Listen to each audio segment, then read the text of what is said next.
Hello students, मैं हूं अभिषेक खंडेलवाल और स्वागत करता हूं आपका ग्रास रूट एजुकेशन चैनल पे। दोस्तों,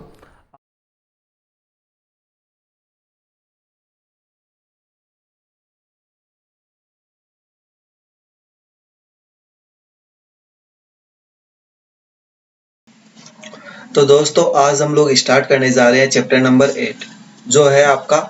इसके अंदर दो कविता है, एक है आपकी कवितावली जो उत्तरकांड से ली गई है और दूसरी है लक्ष्मण मूर्छा और राम का विलाप जो कि इसके जो रचयिता है वो है गोस्वामी तुलसीदास। तो चैप्टर नंबर 8 के अंदर गोस्वामी तुलसीदास की दो कविता हम लोग पढ़ने वाले हैं। एक तो उत्तरकांड से है और दूसरी लक्ष्मण मूर्छा और राम का विलाप। तो दोस्तों, अगर अभी तक आप लोगों ने चैनल को सब्सक्राइब नहीं किया है तो सबसे पहले चैनल को सब्सक्राइब कर दे और बेल आइकन को प्रेस कर दे ताकि जैसे ही वीडियो अपलोड हो नोटिफिकेशन आ जाए। दोस्तों, इस पार्ट के अंदर हम लोग पढ़ने वाले हैं कवितावली जो कि उत्तरकांड से ली गई है और फिर सेकेंड पार्ट के अंदर हम लोग पढ़ेंगे लक्ष्मण मूर्छा और राम का विलाप। होप अभी तक आप लोगों को पीपीटी का माध्यम पसंद आया होगा और बहुत अच्छे तरीके से आप लोगों के टॉपिक क्लियर हुए होंगे। तो चलो स्टार्ट करते हैं हमारा चैप्टर। देखो, सबसे पहले मैंने बताया है आपको कि हम लोग कवितावली के उत्तरकांड से स्टार्ट करेंगे। प्रसंग इसीलिए दे रखा है कि जब भी व्याख्या करो तो आप लोगों को कोई दिक्कत ना हो। तो देखो कि प्रस्तुत कविता हमारी पाठ्य पुस्तक आरोह से ली गई है जो कि कवितावली के उत्तरकांड से ली गई है और इसके जो रचयिता है वो कौन है? तुलसीदास है। अब इस कविता के अंदर क्या बताया गया है वो देखो। इसमें कवि ने तत्कालीन सामाजिक व आर्थिक दुरावस्था का यथार्थपरक चित्रण किया है। आई होप आप लोगों को समझ में आ गया होगा। अब देखो, कुछ शब्दार्थ दे रखे हैं जो यहाँ आएंगे कविता के अंदर और पहले आपको मैं क्लियर कर देता हूँ। ऐसा चैप्टर है जहां अगर आपके शब्दार्थ क्लियर होंगे तो आप लोगों को बिल्कुल भी दिक्कत नहीं होगी इस चैप्टर को समझने में। तो किताब के साथ आप प्रैक्टिस जरूर कर लेना ताकि पहली बार में ही आप लोगों का ये चैप्टर क्लियर हो जाए। देखो, कुछ शब्दार्थ जैसे यहाँ किसबी मतलब धंधा, कुल मतलब परिवार, बणिक मतलब व्यापारी, बाट मतलब प्रशंसा करने वाला या चारण, चाकर मतलब घरेलू नौकर, चप्पल मतलब चंचल, चार मतलब गुप्तचर या दूत। तो इस तरीके से बहुत सारे शब्दार्थ यहाँ दे रखे हैं जो कि इस कवितावली के अंदर आने वाले हैं। आई होप आप लोगों को ये पसंद आएंगे। फिर देखो, स्टार्ट करते हैं हमारा काव्यांश। अब देखो क्या है कि किसबी किसान, कुल बणिक, भिखारी, भाट, चाकर, चपल, नट, चोर, चार चेटकी, पेट को पड़त, गुण गड़त, चढ़त गिरी, अटत गहन गन अहन अखेट की, ऊंचे नीचे करम धर्म अधर्म करी, पेट ही को पचत बेचत बेटा बेट की, तुलसी बुझाए एक राम घनश्याम ही थे, आगी बढ़वागी ते बड़ी है आगी पेट की। अब देखो यहाँ क्या बताना चाह रहा है गोस्वामी तुलसीदास जी, क्या कहना चाह रहे हैं मैं आपको फिर से बोलूंगा। हर एक मीनिंग का शब्दार्थ आप लोग लिखना ताकि आपको कोई डाउट ना रहे और बहुत अच्छा चैप्टर है पढ़ने के अंदर ये। ठीक है, तो देखो क्या कहते हैं कि इस संसार में जो मजदूर है, किसान वर्ग है, व्यापारी है, भिखारी है, चारण है, नौकर है, चंचल, नट, चोर हो गया, दूत हो गया, बाजीगर हो गए आदि पेट भरने के लिए अनेक काम करते हैं। दे रखा है किसबी है, किसान कुल हो गया, बणिक हो गया, भिखारी हो गया, भाट हो गया, चाकर हो गया, चपलनट हो गया, चोर हो गया, चार हो गया, चेटकी हो गया। ठीक है, पढ़ता है, कोई अनेक तरह की कलाएं सीखता है, कोई पर्वत पर चढ़ता है। दे रखा है पेट को पड़त, गुण गड़त और छड़त गिरी, गिरी मतलब पर्वत। तो कोई दिन भर गहन जंगल में शिकार की खोज में भटकता है। दे रखा है अटत गहन गन अहन अखेट की। ठीक है, पेट भरने के लिए लोग छोटे बड़े कार्य करते हैं तथा धर्म अधर्म का विचार नहीं करते। कि देखो, ऊंचे नीचे कर्म, धर्म अधर्म करी। पेट के लिए वे अपने बेटा बेटी को भी बेचने को विवश है। पेट ही को पचत बेचत बेटा बेट की। फिर देखो, तुलसीदास जी कहते हैं कि अब ऐसी आग भगवान राम रूपी बादल से ही बुझ सकती है। दे रखा है तुलसी बुझाए एक राम घनश्याम ही थे, क्योंकि पेट की आग तो समुद्र की आग से भी भयंकर है, आगे बढ़वागी ते बड़ी है आगी पेट की। आई होप आप लोगों को ये समझ में आ गया होगा और मैं फिर से बोलूंगा शब्दार्थ को अच्छे तरीके से समझना, ये चैप्टर जल्दी से क्लियर हो जाए। अब इसके अंदर देखो क्या क्या विशेष है कि समाज में भूख की स्थिति का यथार्थ चित्रण किया गया है, तत्सम शब्दों का प्रयोग किया गया है, ब्रज भाषा लालित्य है, राम घनश्याम में रूपक अलंकार है, अब देखो कौन कौन सी जगह अनुप्रास अलंकार की छटा दिखाई देती है। किस भी किसान कुल भिखारी बाट चाकर चपल चोर चार चेटकी गुण गढ़त गहन गन अहन अखेट की बचत बेटा बेट की बड़वागिते बड़ी। इन सब के अंदर हम लोगों को क्या देखने को मिलती है, अनुप्रास अलंकार की छटा देखने को मिलती है और यहाँ अभिधा शब्द शक्ति का प्रयोग किया गया है। अब देखो कुछ प्रश्न देख लेते हैं कि पेट भरने के लिए लोग क्या क्या अनैतिक कार्य करते हैं। तो देखो पेट भरने के लिए लोग धर्म अधर्म व ऊंचे नीचे सभी प्रकार के कार्य करते हैं। विवशता के कारण वे अपनी संतानों को भी बेच देते हैं। सेकंड क्वेश्चन देखो, कवि ने समाज के किन किन लोगों का वर्णन किया है, उनकी क्या परेशानी है। तो यहाँ कवि ने मजदूर किसान कुल व्यापारी भिखारी बाट नौकर चोर दूत जादूगर आदि वर्गों का वर्णन किया है। वे भूख व गरीबी से परेशान है। फिर देखो थर्ड क्वेश्चन, कवि के अनुसार पेट की आग कौन बुझा सकता है, यह आग कैसे है। तो देखो कवि के अनुसार पेट की आग को राम रूपी घनश्याम ही बुझा सकते हैं। यह आग समुद्र की आग से भी भयंकर है।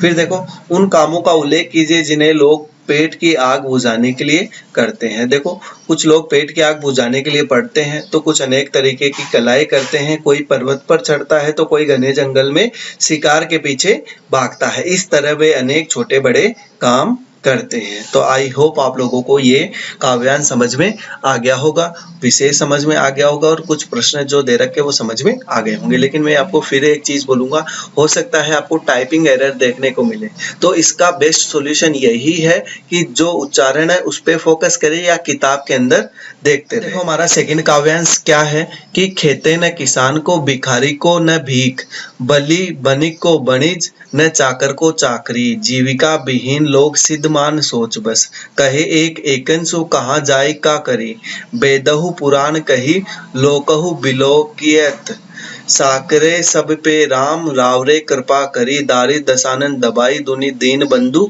दुरित दहन देखी तुलसी हाहा करी।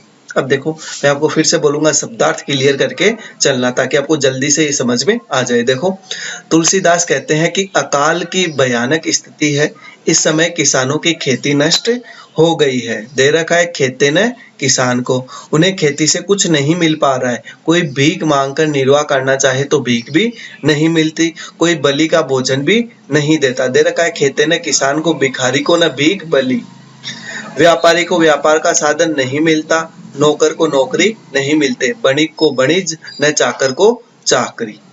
इस प्रकार चारों तरफ क्या है, बेरोजगारी है। जीविका विहीन लोग सिद्धमान सोच बस, तो आजीविका के साधन न रहने से लोग दुखी है तथा चिंता में डूबे हैं। अब देखो वे एक दूसरे से पूछते हैं कहाँ जाए क्या करे। देखो कहे एक एकन सो कहाँ जाई का करी। वेद पुराणों में ऐसा कहा गया है और लोक में ऐसा देखा गया है कि जब जब भी संकट उपस्थित हुआ है तब तब राम ने सब पर कृपा की है। तो देखो ये दे रखा है वेदौ पुराण कही लोकहु बिलोकियत साकरे सबे पे राम रावड़े कृपा करी। हे दीन बंधु, इस समय दरिद्रता रूपी रावण ने समूचे संसार को त्रस्त कर रखा है, अर्थात सभी गरीबी से पीड़ित है। आप तो पापों का नाश करने वाले हो, चारों तरफ हाय हाय मची हुई है। देखो दारिद दशानंद दबाई दुनि दीन बंधु दुरित दहन देखी तुलसी हाहा करी। आई होप आप लोगों को समझ में आ गया होगा। अब देखो इसके अंदर क्या क्या विशेष है। तत्कालीन समाज की बेरोजगारी व अकाल के भयावह स्थिति का चित्रण किया गया है। तुलसी की राम भक्ति प्रकट हुई है। ब्रजभाषा का सुंदर प्रयोग किया गया है। दारी दशानन व दूरी दहन में रूपक अलंकार है। तत्सम शब्दावली की प्रधानता देखने को मिलेगी और कुछ शब्दार्थ जहां अनुप्रास अलंकार की छटा आपको देखने को मिलेगी, जैसे किसान को सिद्धमान सोच एक एकन का करी साकरे सबे राम रावरे कृपा करी दारी दशानन दवाए दुनि दीन बंधु दूरित दहन। देखो यहाँ कुछ प्रश्न आप लोगों को दिखाई दे रहे होंगे। तो देखो ये काव्यांश से रिलेटेड है। तो कवि ने समाज के किन किन वर्गों के बारे में बताया है।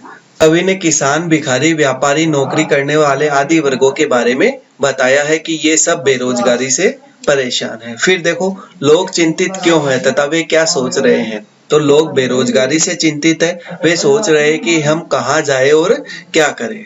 फिर देखो थर्ड क्वेश्चन क्या है कि वेदों व पुराणों में क्या कहा गया है। तो देखो वेदों और पुराणों में कहा गया है कि जब जब संकट आता है तब तब प्रभु राम सभी पर कृपा करते हैं तथा सबका कष्ट दूर करते हैं। फिर देखो फोर्थ क्वेश्चन क्या है कि तुलसीदास ने दरिद्रता की तुलना किससे की है तथा क्यों।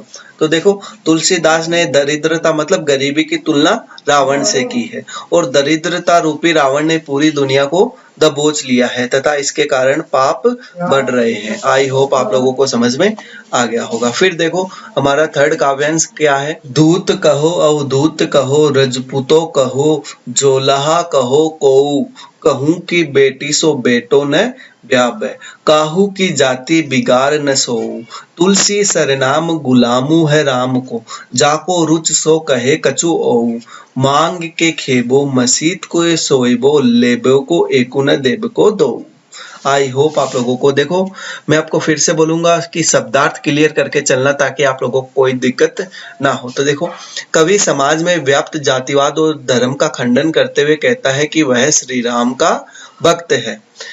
कवि आगे कहता है कि समाज हमें चाहे धूर्त कहे या पाखंडी कहे, देखो दूत कहो अवधूत कहो कि सन्यासी कहे या राजपूत अथवा जुलाहा कहे, रजपूतू कही जोलाहा कहो, मुझे इन सब से कोई फर्क नहीं पड़ता। मुझे अपनी जाति या नाम की कोई चिंता नहीं है क्योंकि मुझे किसी के बेटी से अपने बेटे का विवाह नहीं करना है और न ही किसी की जाति बिगाड़ने का शौक है। देखो कहू की बेटी सो बेटो न प्याबे काहू की जाति बिगाड़ न सो हो। फिर देखो तुलसीदास जी का कहना है कि मैं तो राम का गुलाम हूँ, उसमें पूर्णतः समर्पित हूँ, अतः जिसे मेरे बारे में जो अच्छा लगे वह कह सकता है। तो देखो तुलसी सरनाम गुलामू है राम को जाको रुच सो कहे कछु ओऊ। फिर देखो मैं मांगकर खा सकता हूँ, मस्जिद में सो सकता हूँ तथा मुझे किसी से कुछ लेना देना नहीं है। संक्षेप में कवि का समाज से कोई संबंध नहीं है और वह राम को समर्पित भक्त है। देखो दे रखा है कि मांग के खेबो मस्जिद मतलब मस्जिद के अंदर सो लेगा, लेब को एकु न देब को देहो। आई होप आप लोगों को ये समझ में आ गया होगा। और फिर भी आपको मैं ये बोलूंगा कि शब्दार्थ क्लियर करके चलना ताकि आप लोगों को कोई दिक्कत ना हो और एरर आप लोगों को देखने को मिल सकती है, उसको आप एनसीईआरटी की किताब से करेक्ट कर सकते हो। फिर देखो क्या इसके अंदर क्या विशेष है। कवि समाज के आक्षेपों से दुखी है, उसने अपनी राम भक्ति को स्पष्ट किया है। फिर देखो दास्य भक्ति का भाव चित्रित है। लेबकु एको न देबकु दो मुहावरे का सशक्त प्रयोग किया है कि मतलब मुझे किसी से कोई मतलब नहीं है। ब्रजभाषा है और यहाँ अनुप्रास अलंकार की छटा देखने को मिलती है, जिसे कहो को काहू की कहे। कुछ प्रश्न देख लेते हैं कि कवि किन पर व्यंग्य करता है और क्यों। तो देखो कवि धर्म जाति संप्रदाय के नाम पर राजनीति करने वाले ठेकेदारों पर व्यंग्य करता है क्योंकि समाज के इन ठेकेदारों के व्यवहार से ऊंच नीच जाति पाति आदि के द्वारा समाज की सामाजिक समरसता कहीं खो गई है। फिर देखो कवि अपने किस रूप पर गर्व करता है। तो देखो कवि स्वयं को राम भक्त कहने में गर्व का अनुभव करता है, वह स्वयं को उनका गुलाम कहता है तथा समाज की हंसी का उस पर कोई प्रभाव नहीं पड़ता। फिर देखो कवि समाज से क्या चाहता है। तो देखो कवि समाज से चाहता है कि समाज के लोग उसके बारे में जो कुछ कहना चाहे कह सकते हैं, कवि पर उनका कोई प्रभाव नहीं पड़ता, वह किसी से कोई संबंध नहीं रखता। फिर देखो लास्ट क्वेश्चन क्या है कि कवि अपना जीवन निर्वाह किस प्रकार करना चाहता है। तो कवि भिक्षावृत्ति से अपना जीवन यापन करना चाहता है। वह मस्जिद में निश्चित होकर सोता है, उसे किसी से कुछ लेना देना नहीं है, वह अपने सभी कार्यों के लिए अपने आराध्य श्री राम पर आश्रित है। दोस्तों आपकी ये जो कवितावली है उसका उत्तरकांड खत्म हो गया है जितना हमारे सिलेबस में दे रखा है। इस चैप्टर को हम लोग 2 पार्ट के अंदर कवर करने वाले हैं। तो आई होप आपको पार्ट 1 पसंद आया होगा और आई होप आपका पार्ट 1 क्लियर भी हो गया होगा। फिर भी मैं आपको बोलूंगा कि इस चैप्टर को किताब के साथ पढ़ना ताकि आपका तुरंत क्लियर होता जाए और टाइपिंग एरर आपको देखने को मिल सकती है, जिसके लिए आपका सीधा सा सॉल्यूशन यही है कि आप किताब के साथ लेकर इस चैप्टर को पढ़ें। आई होप आप लोगों को ये पीपीटी का माध्यम और ये हमारी सारी चीजें पसंद आई होगी। फिर भी अगर आपका कोई डाउट हो या कोई आपका सजेशन हो तो आप हमें कमेंट के माध्यम से बता सकते हैं। अगर आपको इसके अलावा कोई और चैप्टर जो पढ़ना हो तो आप हमें कमेंट के माध्यम से बता सकते हैं और कमेंट करके ये जरूर बता दिया करो कि ये जो पोर्शन है या ये जो टॉपिक है वो आप लोगों को कैसा लगा, पढ़ने में समझ में आया या नहीं आया। ठीक है, तो दोस्तों अगर वीडियो अच्छा लगा हो तो वीडियो को लाइक करें, चैनल को सब्सक्राइब करें और ज़्यादा से ज़्यादा दोस्तों के साथ शेयर करें। Thank you.